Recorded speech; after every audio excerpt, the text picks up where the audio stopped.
15/11/2025 ಪ್ರಾತಃ ಮುರಳಿ. ಓಂ ಶಾಂತಿ. ಬಾಪ್ದಾದ ಮಧುಬನ.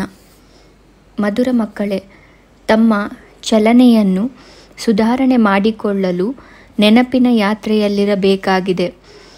ತಂದೆಯ ನೆನಪೇ ನಿಮ್ಮನ್ನು ಸದಾ ಸೌಭಾಗ್ಯಶಾಲಿಗಳನ್ನಾಗಿ ಮಾಡುವುದು. ಪ್ರಶ್ನೆ: ಸ್ಥಿತಿಯನ್ನು ಯಾವ ಸಮಯದಲ್ಲಿ ಗುರುತಿಸಬಹುದು? ಒಳ್ಳೆಯ ಸ್ಥಿತಿಯೆಂದು ಯಾವುದಕ್ಕೆ ಹೇಳುತ್ತಾರೆ? ಉತ್ತರ: ಕಾಯಿಲೆಯ ಸಮಯದಲ್ಲಿ ಸ್ಥಿತಿಯನ್ನು ಗುರುತಿಸಬಹುದಾಗಿದೆ. ಕಾಯಿಲೆಯ ಸಮಯದಲ್ಲಿಯೂ ಖುಷಿ ಇರಬೇಕು ಮತ್ತು ಹರ್ಷಿತ ಮುಖ ಚೆಹರೆಯಿಂದ ಎಲ್ಲರಿಗೆ ತಂದೆಯ ನೆನಪನ್ನು ತರಿಸುತ್ತಾ ಇರಿ. ಇದೇ ಒಳ್ಳೆಯ ಸ್ಥಿತಿಯಾಗಿದೆ. ಒಂದು ವೇಳೆ ಸ್ವಯಂ ಅಳುತ್ತೀರಿ, ಬೇಸರವಾಗುತ್ತೀರೆಂದರೆ ಅನ್ಯರನ್ನು ಹರ್ಷಿತರನ್ನಾಗಿ ಹೇಗೆ ಮಾಡುವಿರಿ? ಏನೇ ಆದರೂ ಸಹ ಅಳಬಾರದು. ಓಂ ಶಾಂತಿ. 2 ಶಬ್ದಗಳ ಗಾಯನವಿದೆ: ದೌರ್ಭಾಗ್ಯಶಾಲಿ ಮತ್ತು ಸೌಭಾಗ್ಯಶಾಲಿಗಳು. ಸೌಭಾಗ್ಯವು ಹೊರಟು ಹೋದರೆ ಅದಕ್ಕೆ ದುರ್ಭಾಗ್ಯವೆಂದು ಹೇಳಲಾಗುತ್ತದೆ. ಸ್ತ್ರೀಯ ಪತಿಯು ಮರಣ ಹೊಂದಿದರೆ ಅದಕ್ಕೂ ದುರ್ಭಾಗ್ಯವೆಂದು ಹೇಳಲಾಗುತ್ತದೆ, ಏಕೆಂದರೆ ಒಂಟಿಯಾಗಿ ಬಿಡುತ್ತಾರೆ. ನೀವೀಗ ತಿಳಿದುಕೊಂಡಿದ್ದೀರಿ, ನಾವು ಸದಾ ಕಾಲಕ್ಕಾಗಿ ಸೌಭಾಗ್ಯಶಾಲಿಗಳಾಗುತ್ತೇವೆ. ಅಲ್ಲಿ ದುಃಖದ ಮಾತಿರುವುದಿಲ್ಲ, ಮೃತ್ಯುವಿನ ಹೆಸರು ಇರುವುದಿಲ್ಲ, ವಿಧವೆ ಎಂಬ ಹೆಸರೇ ಇರುವುದಿಲ್ಲ.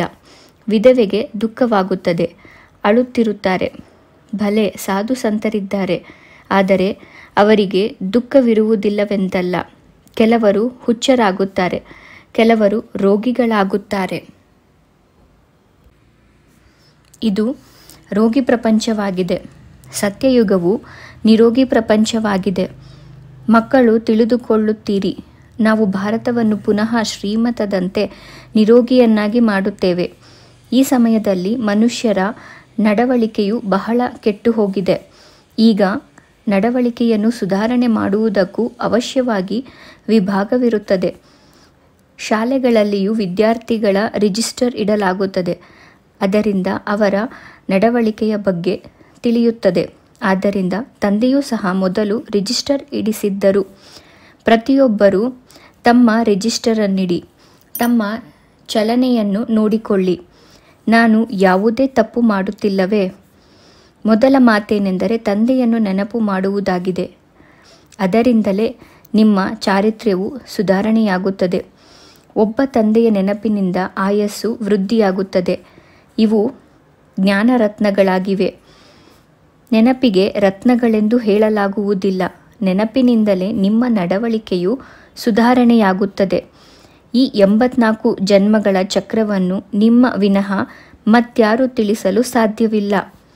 ಇದರ ಮೇಲೆ ತಿಳಿಸಬೇಕಾಗಿದೆ. ವಿಷ್ಣು ಮತ್ತು ಬ್ರಹ್ಮ ಶಂಕರನ ನಡವಳಿಕೆಯೆಂದು ಹೇಳುವುದಿಲ್ಲ. ಬ್ರಹ್ಮ ಮತ್ತು ವಿಷ್ಣುವಿಗೆ ಪರಸ್ಪರ ಸಂಬಂಧವೇನೆಂದು ನೀವು ತಿಳಿದುಕೊಂಡಿದ್ದೀರಿ. ವಿಷ್ಣುವಿನ 2 ರೂಪಗಳು ಈ ಲಕ್ಷ್ಮೀನಾರಾಯಣರಾಗಿದ್ದಾರೆ. ಅವರೇ ಮತ್ತೆ 84 ಜನ್ಮಗಳನ್ನು ತೆಗೆದುಕೊಳ್ಳುತ್ತಾರೆ. 84 ಜನ್ಮಗಳಲ್ಲಿ ತಾವೇ ಪೂಜ್ಯ, ತಾವೇ ಪೂಜಾರಿಯಾಗುತ್ತೀರಿ. ಪ್ರಜಾಪಿತ ಬ್ರಹ್ಮನು ಅವಶ್ಯವಾಗಿ ಇಲ್ಲಿಯೇ ಬೇಕಲ್ಲವೇ? ಸಾಧಾರಣ ತನುವೇ ಬೇಕಾಗಿದೆ. ಬಹಳ ಮಂದಿ ಈ ಮಾತಿನಲ್ಲಿಯೇ ತಬ್ಬಿಬ್ಬಾಗುತ್ತಾರೆ. ಬ್ರಹ್ಮರವರು ಪತಿತ ಪಾವನ ತಂದೆಯ ರಥವಾಗಿದ್ದಾರೆ. ದೂರ ದೇಶದಲ್ಲಿರುವವರು ಪರದೇಶದಲ್ಲಿ ಬಂದರೆಂದು ಹೇಳುತ್ತಾರೆ. ಅಂದರೆ ಪಾವನ ಪ್ರಪಂಚವನ್ನಾಗಿ ಮಾಡುವ ಪತಿತ ಪಾವನ ತಂದೆಯು ಪತಿತ ಪ್ರಪಂಚದಲ್ಲಿ ಬಂದರು. ಪತಿತ ಪ್ರಪಂಚದಲ್ಲಿ ಯಾರೊಬ್ಬರೂ ಪಾವನರಿರಲು ಸಾಧ್ಯವಿಲ್ಲ. ನಾವು ಹೇಗೆ 84 ಜನ್ಮಗಳನ್ನು ತೆಗೆದುಕೊಳ್ಳುತ್ತೇವೆ ಎಂಬುದನ್ನು ನೀವೀಗ ತಿಳಿದುಕೊಂಡಿದ್ದೀರಿ. ಯಾರು ಮೊಟ್ಟಮೊದಲು ಬರುವರೋ ಅವರದೇ 84 ಜನ್ಮಗಳಿವೆ. ಸತ್ಯಯುಗದಲ್ಲಿ ದೇವಿ ದೇವತೆಗಳೇ ಬರುತ್ತಾರೆ. 84 ಜನ್ಮಗಳನ್ನು ಯಾರು ತೆಗೆದುಕೊಳ್ಳುತ್ತಾರೆಂದು ಮನುಷ್ಯರಿಗೆ ವಿಚಾರವೇ ನಡೆಯುವುದಿಲ್ಲ. ಇವು ತಿಳಿದುಕೊಳ್ಳುವ ಮಾತುಗಳಾಗಿವೆ. ಪುನರ್ಜನ್ಮವನ್ನು ಎಲ್ಲರೂ ಒಪ್ಪುತ್ತಾರೆ. 84 ಪುನರ್ಜನ್ಮಗಳಾಯಿತು ಎಂಬುದನ್ನು ಬಹಳ ಯುಕ್ತಿಯಿಂದ ತಿಳಿಸಬೇಕಾಗಿದೆ. ಎಲ್ಲರೂ 84 ಜನ್ಮಗಳನ್ನು ತೆಗೆದುಕೊಳ್ಳುವುದಿಲ್ಲ. ಎಲ್ಲರೂ ಒಂದೇ ಸಲ ಬರುವುದಿಲ್ಲ ಮತ್ತು ಶರೀರ ಬಿಡುವುದಿಲ್ಲ. ಭಗವಾನ್ ವಾಚ್ ಇದೆ: ನೀವು ತಮ್ಮ ಜನ್ಮಗಳ ಬಗ್ಗೆ ತಿಳಿದುಕೊಂಡಿಲ್ಲ. ಭಗವಂತನೇ ತಿಳಿಸುತ್ತಾರೆ, ನೀವು ಆತ್ಮಗಳು 84 ಜನ್ಮಗಳನ್ನು ತೆಗೆದುಕೊಳ್ಳುತ್ತೀರಿ. ಈ 84 ಜನ್ಮಗಳ ಕಥೆಯನ್ನು ತಂದೆಯು ನೀವು ಮಕ್ಕಳಿಗೆ ತಿಳಿಸುತ್ತಾರೆ. ಇದು ವಿದ್ಯೆಯಾಗಿದೆ. 84 ಜನ್ಮಗಳ ಚಕ್ರವನ್ನು ಅರಿತುಕೊಳ್ಳುವುದು ಬಹಳ ಸಹಜವಾಗಿದೆ. ಅನ್ಯ ಧರ್ಮದವರು ಈ ಮಾತುಗಳನ್ನು ತಿಳಿದುಕೊಳ್ಳುವುದಿಲ್ಲ. ನಿಮ್ಮಲ್ಲಿಯೂ ಎಲ್ಲರೂ 84 ಜನ್ಮಗಳನ್ನು ತಿಳಿದುಕೊಳ್ಳುವುದಿಲ್ಲ. ಎಲ್ಲರೂ 84 ಜನ್ಮಗಳಿದ್ದರೆ ಎಲ್ಲರೂ ಒಟ್ಟಿಗೆ ಬಂದು ಬಿಡುವರು. ಆದರೆ ಹೀಗಾಗಲು ಸಾಧ್ಯವಿಲ್ಲ. ಎಲ್ಲವೂ ವಿದ್ಯೆ ಮತ್ತು ನೆನಪಿನ ಮೇಲೆ ಆಧಾರಿತವಾಗಿದೆ. ಅದರಲ್ಲಿಯೂ ನಂಬರ್ 1 ನೆನಪಾಗಿದೆ. ಕಷ್ಟದ ವಿಷಯಕ್ಕೆ ಹೆಚ್ಚಿನ ಅಂಕಗಳಿರುತ್ತವೆ. ಅದರ ಪ್ರಭಾವವೂ ಇರುತ್ತದೆ. ಉತ್ತಮ, ಮಧ್ಯಮ, ಕನಿಷ್ಠ ವಿಷಯಗಳಿರುತ್ತವೆಯಲ್ಲವೇ? ಇದರಲ್ಲಿ 2 ಮುಖ್ಯ ವಿಷಯಗಳಾಗಿವೆ. ತಂದೆಯು ತಿಳಿಸುತ್ತಾರೆ, ನನ್ನನ್ನು ನೆನಪು ಮಾಡಿದರೆ ಸಂಪೂರ್ಣ ನಿರ್ವಿಕಾರಿಗಳಾಗುತ್ತೀರಿ ಮತ್ತು ವಿಜಯಮಾಲೆಯಲ್ಲಿ ಬರುತ್ತೀರಿ. ಇದು ಸ್ಪರ್ಧೆಯಾಗಿದೆ. ಮೊದಲು ಸ್ವಯಂವನ್ನು ನೋಡಿಕೊಳ್ಳಿ. ನಾನು ಎಲ್ಲಿಯವರೆಗೆ ಧಾರಣೆ ಮಾಡುತ್ತೇನೆ? ಎಷ್ಟು ನೆನಪು ಮಾಡುತ್ತೇನೆ? ನನ್ನ ನಡವಳಿಕೆ ಹೇಗಿದೆ? ಒಂದು ವೇಳೆ ನನ್ನಲ್ಲಿಯೇ ಅಳುವ ಹವ್ಯಾಸವಿದ್ದರೆ ಅನ್ಯರನ್ನು ಹರ್ಷಿತರನ್ನಾಗಿ ಹೇಗೆ ಮಾಡಬಲ್ಲೆನು? ತಂದೆಯು ತಿಳಿಸುತ್ತಾರೆ, ಯಾರು ಅಳುವರೋ ಅವರು ಕಳೆದುಕೊಳ್ಳುವರು. ಏನೇ ಆಗಿಬಿಡಲಿ, ಆದರೆ ಅಳುವ ಅವಶ್ಯಕತೆ ಇಲ್ಲ. ಕಾಯಿಲೆ ಇದ್ದಾಗಲೂ ಸಹ ಖುಷಿಯಿಂದ ಇಷ್ಟಂತೂ ಹೇಳಬಲ್ಲಿರಿ. ತಮ್ಮನ್ನು ಆತ್ಮನೆಂದು ತಿಳಿದು ತಂದೆಯನ್ನು ನೆನಪು ಮಾಡಿ. ಕಾಯಿಲೆಯ ಸಮಯದಲ್ಲಿಯೇ ಸ್ಥಿತಿಯ ಬಗ್ಗೆ ಅರ್ಥವಾಗುವುದು. ನೋವಿನಲ್ಲಿ ಸ್ವಲ್ಪ ಮುಳುಗುವ ಶಬ್ದ ಬಂದೇ ಬರುತ್ತದೆ. ಆದರೆ ತಮ್ಮನ್ನು ಆತ್ಮನೆಂದು ತಿಳಿದು ತಂದೆಯನ್ನು ನೆನಪು ಮಾಡಬೇಕಾಗಿದೆ. ತಂದೆಯು ಸಂದೇಶ ನೀಡಿದ್ದಾರೆ. ಪೈಗಂಬರ್, ಮೆಸೆಂಜರ್ ಒಬ್ಬ ಶಿವ ತಂದೆಯಾಗಿದ್ದಾರೆ, ಮತ್ಯಾರೂ ಇಲ್ಲ. ಉಳಿದಂತೆ ಏನೆಲ್ಲವನ್ನು ತಿಳಿಸುತ್ತಾರೆಯೋ ಅವೆಲ್ಲವೂ ಭಕ್ತಿ ಮಾರ್ಗದ ಮಾತುಗಳಾಗಿವೆ. ಈ ಪ್ರಪಂಚದ ಏನೆಲ್ಲ ವಸ್ತುಗಳಿವೆಯೋ ಎಲ್ಲವೂ ವಿನಾಶಿಯಾಗಿದೆ. ಈಗ ನಿಮ್ಮನ್ನು ಇಂತಹ ಸ್ಥಳಕ್ಕೆ ಕರೆದುಕೊಂಡು ಹೋಗುತ್ತಾರೆ ಎಲ್ಲಿ ಪ್ರತಿಯೊಂದು ವಸ್ತು ಶಕ್ತಿಶಾಲಿಯಾಗಿರುತ್ತದೆ. ಅಲ್ಲಿ ಯಾವುದೇ ವಸ್ತು ಹೊಡೆದು ಹೋಗುವ ಹೆಸರೇ ಇರುವುದಿಲ್ಲ. ಇಲ್ಲಿ ವಿಜ್ಞಾನದಿಂದ ಎಷ್ಟೊಂದು ತಯಾರಾಗುತ್ತದೆ. ಸತ್ಯಯುಗದಲ್ಲಿ ಈ ವಿಜ್ಞಾನವು ಅವಶ್ಯವಾಗಿ ಇರುವುದು, ಏಕೆಂದರೆ ನಿಮಗಾಗಿ ಅಲ್ಲಿ ಬಹಳ ಸುಖವೂ ಬೇಕು. ತಂದೆಯು ತಿಳಿಸುತ್ತಾರೆ, ನೀವು ಮಕ್ಕಳಿಗೆ ಏನೂ ತಿಳಿದಿರಲಿಲ್ಲ. ಭಕ್ತಿ ಮಾರ್ಗವು ಯಾವಾಗ ಆರಂಭವಾಯಿತು? ನೀವು ಎಷ್ಟು ದುಃಖವನ್ನು ನೋಡಿದಿರಿ? ಇವೆಲ್ಲ ಮಾತುಗಳು ಈಗ ನಿಮ್ಮ ಬುದ್ಧಿಯಲ್ಲಿದೆ. ದೇವತೆಗಳಿಗೆ ಸರ್ವಗುಣ ಸಂಪನ್ನರು ಎಂದು ಹೇಳಲಾಗುತ್ತದೆ. ಮತ್ತೆ ಆ ಕಲೆಗಳು ಹೇಗೆ ಕಡಿಮೆಯಾಯಿತು? ಈಗಂತೂ ಯಾವುದೇ ಕಲೆಯೂ ಉಳಿದಿಲ್ಲ. ಹೇಗೆ ಚಂದ್ರಮನಲ್ಲಿಯೂ ನಿಧಾನವಾಗಿ ಕಡಿಮೆಯಾಗುತ್ತದೆಯಲ್ಲವೇ? ನಿಮಗೆ ತಿಳಿದಿದೆ, ಈ ಪ್ರಪಂಚವು ಹೊಸದಿದ್ದಾಗ ಅಲ್ಲಿ ಪ್ರತಿಯೊಂದು ವಸ್ತು ಸತೋಪ್ರಧಾನ ಸುಂದರವಾಗಿರುತ್ತದೆ. ನಂತರ ಹಳೆಯದಾಗುತ್ತಾ ಕಲೆಗಳು ಕಡಿಮೆಯಾಗುತ್ತಾ ಹೋಗುತ್ತದೆ. ಈ ಲಕ್ಷ್ಮೀನಾರಾಯಣರು ಸರ್ವಗುಣ ಸಂಪನ್ನರಾಗಿದ್ದಾರಲ್ಲವೇ? ಈಗ ತಂದೆಯು ನಿಮಗೆ ಸತ್ಯವಾದ ಸತ್ಯನಾರಾಯಣನ ಕಥೆಯನ್ನು ತಿಳಿಸುತ್ತಿದ್ದಾರೆ. ಈಗ ರಾತ್ರಿಯಾಗಿದೆ, ನಂತರ ಹಗಲಾಗುತ್ತದೆ. ನೀವು ಸಂಪೂರ್ಣರಾಗುತ್ತೀರೆಂದರೆ ನಿಮಗಾಗಿ ಹೊಸ ಸೃಷ್ಟಿಯು ಬೇಕು. ಆದ್ದರಿಂದ ಪಂಚತತ್ವಗಳು ಸತೋಪ್ರಧಾನವಾಗಿ ಬಿಡುತ್ತವೆ, ಅಂದರೆ 16 ಕಲಾ ಸಂಪೂರ್ಣ. ಆದ್ದರಿಂದ ಶರೀರವೂ ಸಹ ನಿಮ್ಮದು ಸ್ವಾಭಾವಿಕ ಸೌಂದರ್ಯದಿಂದ ಕೂಡಿರುತ್ತದೆ, ಸತೋಪ್ರಧಾನವಾಗಿರುತ್ತದೆ. ಇಡೀ ಪ್ರಪಂಚವೇ 16 ಕಲಾ ಸಂಪೂರ್ಣವಾಗಿ ಬಿಡುತ್ತದೆ. ಈಗಂತೂ ಯಾವುದೇ ಕಲೆಯಿಲ್ಲ. ಯಾರೆಲ್ಲ ದೊಡ್ಡವರು ಅಥವಾ ಮಹಾತ್ಮರಿದ್ದಾರೆಯೋ ಅವರಿಗೆ ತಂದೆಯ ಜ್ಞಾನವನ್ನು ಕೇಳುವ ಅದೃಷ್ಟವೇ ಇಲ್ಲ. ಅವರಿಗೆ ತಮ್ಮದೇ ಆದ ಅಭಿಮಾನವಿದೆ.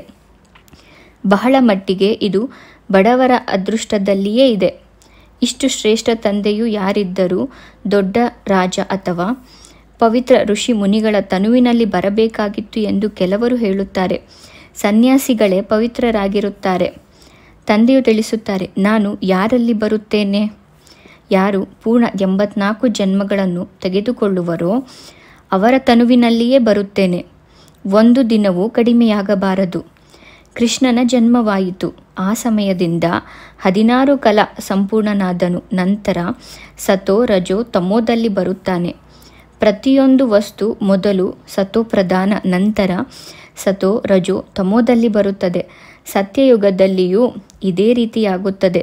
ಮಗುವು ಸತೋಪ್ರಧಾನವಾಗಿರುತ್ತದೆ. ನಂತರ ದೊಡ್ಡವರಾದ ಮೇಲೆ ಈಗ ನಾನು ಈ ಶರೀರವನ್ನು ಬಿಟ್ಟು ಸತೋಪ್ರಧಾನ ಮಗುವಾಗುತ್ತೇನೆಂದು ಹೇಳುವರು. ನೀವು ಮಕ್ಕಳಿಗೆ ಅಷ್ಟು ನಶೆಯಿಲ್ಲ, ನಶೆಯೇ ಏರುವುದಿಲ್ಲ. ಯಾರು ಒಳ್ಳೆಯ ಪರಿಶ್ರಮ ಪಡುವರೋ ಅವರಿಗೆ ಖುಷಿಯ ನಶೆ ಏರುತ್ತದೆ, ಚಹರೆಯು ಹರ್ಷಿತವಾಗಿರುತ್ತದೆ. ಮುಂದೆ ಹೋದಂತೆ ನಿಮಗೆ ಸಾಕ್ಷಾತ್ಕಾರವಾಗಿರುತ್ತದೆ. ಹೇಗೆ ಮನೆಯು ಸಮೀಪಕ್ಕೆ ಬಂದು ತಲುಪಿದ್ದಂತೆ ಎಲ್ಲವೂ ನೆನಪಿಗೆ ಬರುತ್ತದೆಯಲ್ಲವೇ? ಇಲ್ಲಿಯೂ ಹಾಗೆಯೇ ಪುರುಷಾರ್ಥ ಮಾಡುತ್ತಾ ಮಾಡುತ್ತಾ ಯಾವಾಗ ನಿಮ್ಮ ಪ್ರಾರಬ್ಧವು ಸಮೀಪಿಸುವುದೋ ಆಗ ಬಹಳ ಸಾಕ್ಷಾತ್ಕಾರಗಳಾಗಿರುತ್ತವೆ. ಖುಷಿಯಲ್ಲಿರುತ್ತೀರಿ.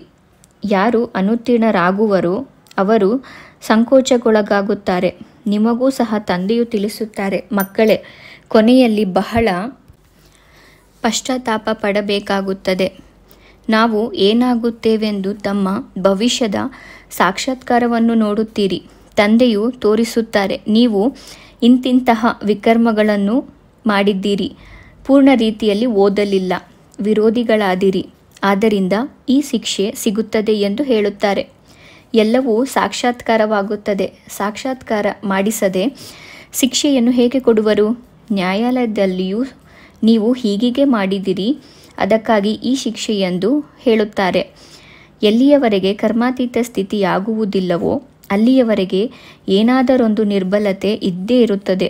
ಆತ್ಮವು ಪವಿತ್ರವಾಗಿ ಬಿಟ್ಟರೆ ಮತ್ತೆ ಶರೀರವನ್ನು ಬಿಡಬೇಕಾಗುತ್ತದೆ.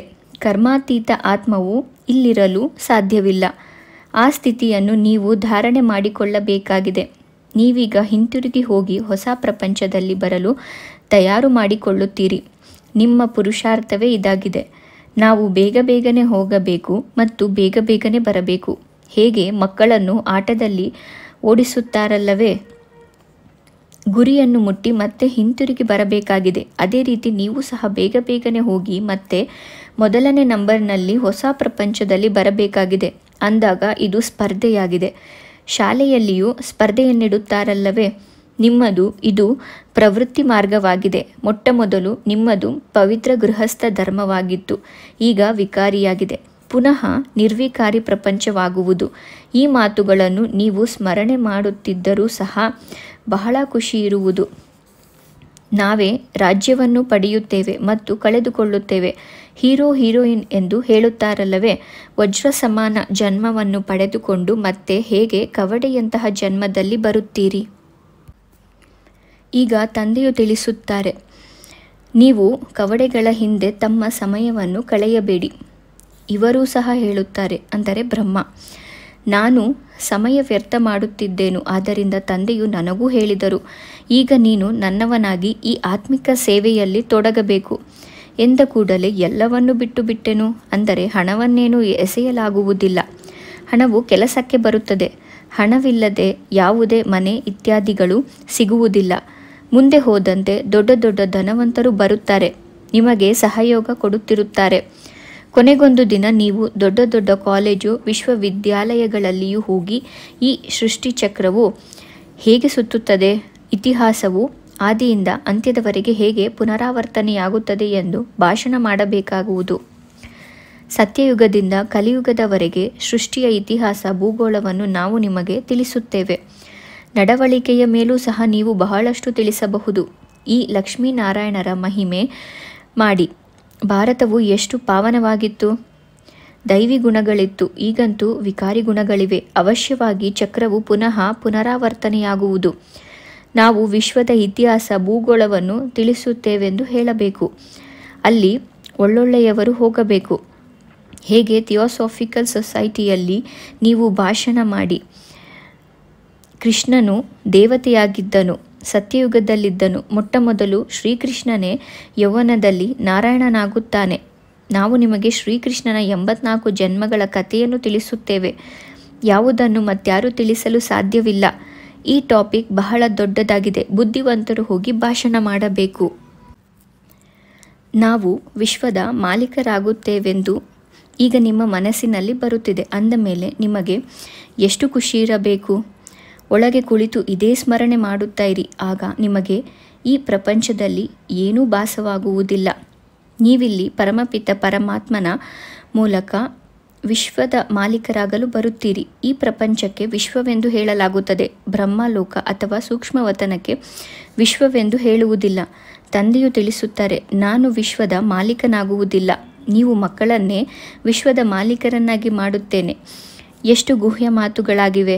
ನಿಮ್ಮನ್ನು ವಿಶ್ವದ ಮಾಲೀಕರನ್ನಾಗಿ ಮಾಡುತ್ತೇನೆ, ಮತ್ತೆ ನೀವು ಮಾಯೆಗೆ ದಾಸರಾಗಿ ಬಿಡುತ್ತೀರಿ. ಇಲ್ಲಿ ಸನ್ಮುಖದಲ್ಲಿ ಯೋಗದಲ್ಲಿ ಕೂರಿಸಿದಾಗಲೂ ಸಹ ನೆನಪು ತರಿಸಬೇಕು. ಆತ್ಮಾಭಿಮಾನಿಯಾಗಿ ಕುಳಿತುಕೊಳ್ಳಿ. ತಂದೆಯನ್ನು ನೆನಪು ಮಾಡಿ. 5 ನಿಮಿಷದ ನಂತರ ಪುನಃ ಹೇಳಿ, ನಿಮ್ಮ ಯೋಗದ ಕಾರ್ಯಕ್ರಮವು ನಡೆಯುತ್ತಿದೆಯಲ್ಲವೇ? ಅನೇಕರ ಬುದ್ಧಿಯು ಅಲ್ಲಿ ಇಲ್ಲಿ ಹೋಗುತ್ತದೆ. ಆದ್ದರಿಂದ 5-10 ನಿಮಿಷಗಳ ನಂತರ ಪುನಃ ಸಾವಧಾನ ನೀಡಬೇಕು. ತಮ್ಮನ್ನು ಆತ್ಮನೆಂದು ತಿಳಿದು ಕುಳಿತಿದ್ದೀರಾ? ತಂದೆಯನ್ನು ನೆನಪು ಮಾಡುತ್ತಿದ್ದೀರಾ?